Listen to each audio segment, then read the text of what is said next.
Alright, chers amis, bienvenue à nouveau sur notre page YouTube.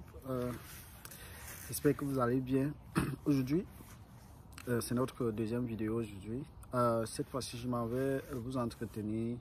Je m'en vais partager avec vous certaines informations aussi sur l'enseignement aux États-Unis, quand vous venez, comment intégrer le système et le point sur lequel je vais me focaliser actuellement dans cette petite vidéo, c'est où aller à l'école quand on arrive et quand il s'agit de l'enseignement supérieur.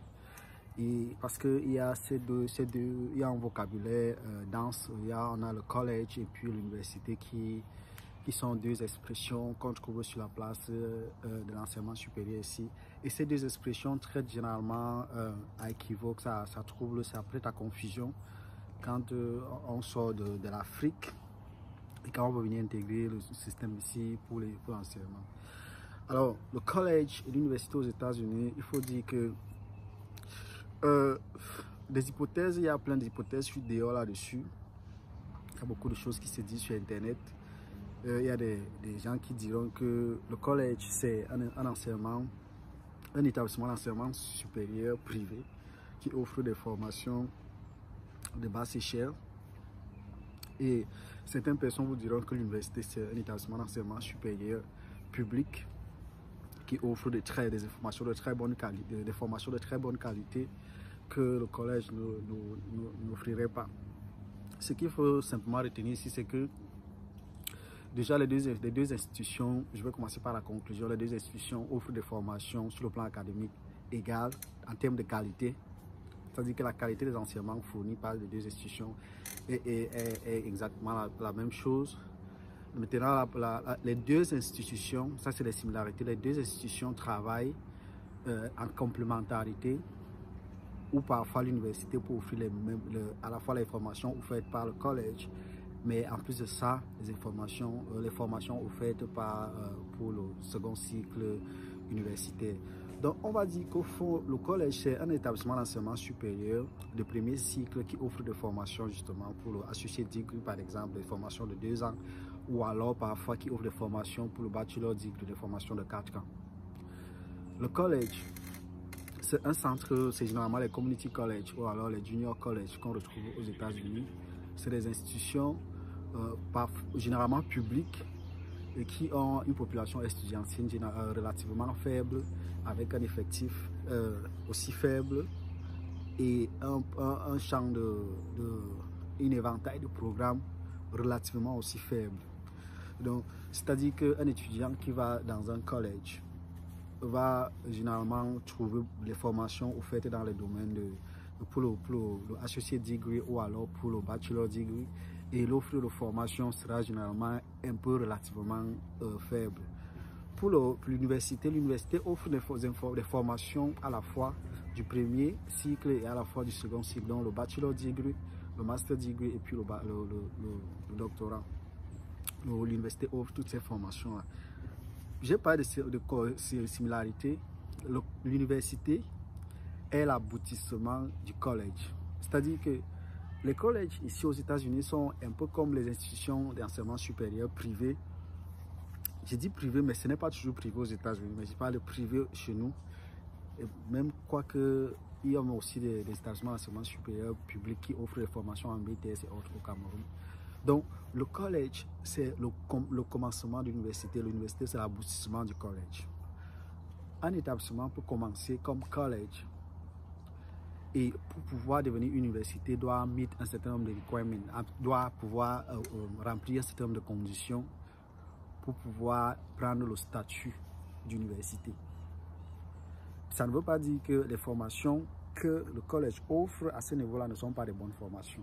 C'est simplement que pour pouvoir évoluer au niveau supérieur, pour offrir des formations supérieures au niveau associé au bachelor, il faut respecter un certain nombre de conditions.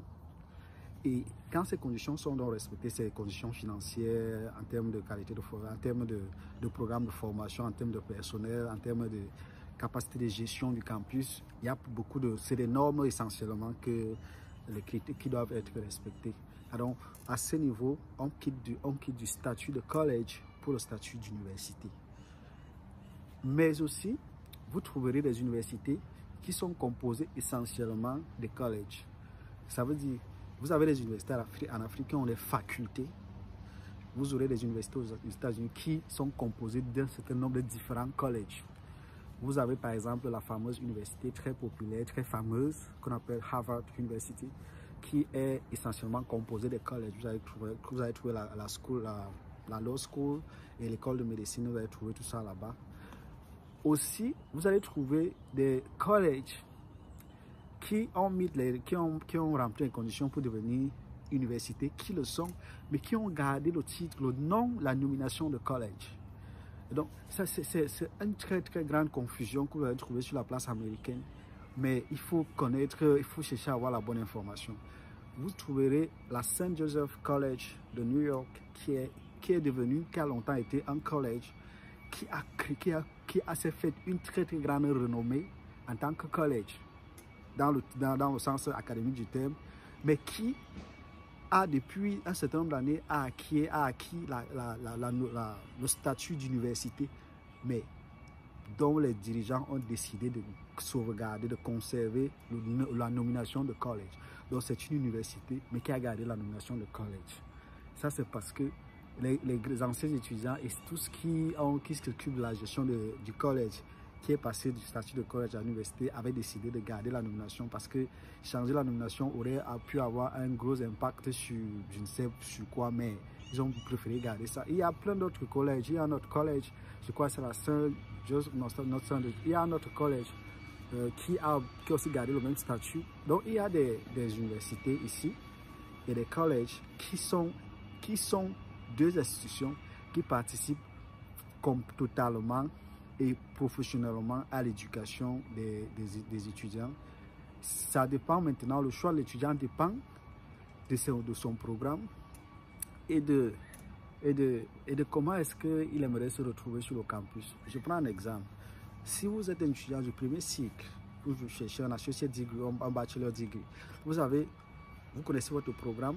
Si vous avez ce même programme dans le collège et dans l'université, vous allez répondre à deux questions. La première, c'est de savoir est-ce que vous voulez être dans un campus où il y a plein d'étudiants et puis où vous avez un large éventail, un large éventail de programmes.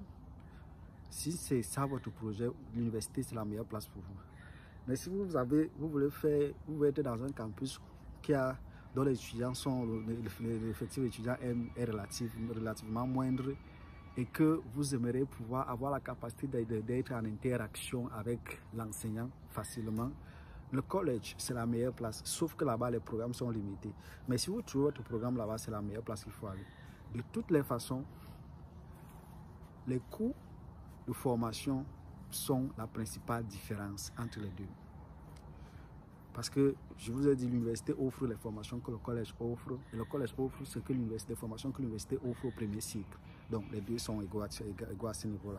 Maintenant, sur le coût de formation, les formations au collège sont relativement moindres. Et l'on sait que le financial aid que nous obtenons ici permet généralement de financer à plus de 90% les études pour tous les premiers cycles. C'est dans le second cycle que le financial aid qui arrive est essentiellement à rembourser ce qu'on appelle le student loan. Donc, le coût est élevé, le coût des formations est élevé beaucoup plus à l'université que dans le collège. Quand vous arrivez, sachez que vous pouvez suivre les formations à deux niveaux. Vous pouvez suivre une formation dans deux universités à la fois. Mais le coût est élevé. Ça dépend si vous êtes au premier cycle ou bien au second cycle. Si vous faites un master, si vous avez un financial aid, ça ne vous sera pas gratuit. Vous allez devoir le rembourser dans les années à venir avec des intérêts, ce qui n'est pas évident. Mais si vous êtes dans le premier cycle, vous êtes généralement qualifié pour des financial aid qui sont gratuits, qui sont non remboursables et qui vous permettent de couvrir votre formation, ainsi de suite. Bref, pour le financement des études aux États-Unis, nous reviendrons prochainement. Mais la principale chose à savoir, c'est que les études, la décision, le nom de l'école importe très peu. C'est l'objectif, votre projet de carrière que vous avez qui vous oriente sur le choix de telle ou telle école que vous irez faire. Et puis, ça dépend aussi des financements que vous avez. Si vous voulez partir par le student loan ou bien vous voulez financer par vos propres moyens, tout ceci dépend Donc voilà la principale information sur le collège et l'université qu'on voulait partager avec vous. Dernière information, le collège est justement à faire, il est important de le mettre en exergue ici avec le collège que nous connaissons généralement en Afrique, qui est un institut un établissement d'enseignement secondaire. Il est évident de le mettre en exergue avec le collège qu'on connaît au Canada, qui est généralement un institut, un établissement à vocation vocationnelle, un établissement vocationnel, technique ou artistique au Canada. Le collège qui est, par exemple en Australie, un institut du département de l'éducation et l'enseignement secondaire, la même chose en France. Donc le collège aux États-Unis, c'est un établissement d'enseignement supérieur qui offre des formations universitaires. Bon, je vous remercie pour votre attention. Soyez sûr que vous avez aimé, que vous avez souscrit et que vous avez posé des questions. On sera ravis de vous répondre. Ciao.